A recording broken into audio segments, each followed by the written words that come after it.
une reine guerrière face aux empires. Elle s'appelait Dihya ou El-Kahina. Elle a stoppé l'avancée arabe pendant plusieurs années. Elle a résisté. Mais qui était vraiment cette femme? Tout commence dans les montagnes de l'Aurès, région stratégique, rude, imprenable. Dihya naît dans la tribu des Jarawa, des Amazirs libres liés aux Znata. Elle grandit entre tradition et conflit. L'Afrique du Nord est en ébullition. L'islam s'étend depuis le Moyen-Orient. Les armées arabes conquièrent les Phrygiens. Carthage tombe, l'Empire byzantin s'effondre. Les Amazirs doivent choisir leur camp, se soumettre, s'allier ou résister.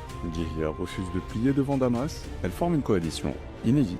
Païens, chrétiens et juifs la rejoignent. Elle devient la chef de la résistance. En 698, elle affronte Hassan ibn Nu'man.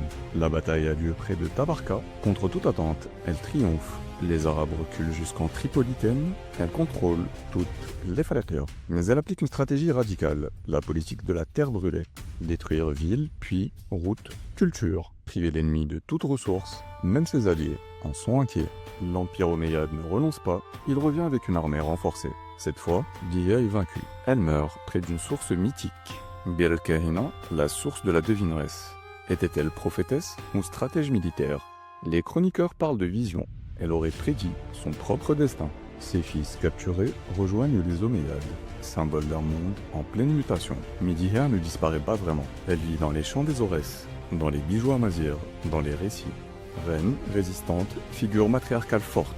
Elle inspire encore les artistes d'aujourd'hui, au Maroc comme en Algérie. Elle fascine. Dihya incarne la mémoire amazigh, un peuple, une culture, une langue, longtemps oubliée, aujourd'hui célébrée. Elle défia un empire et marqua l'histoire.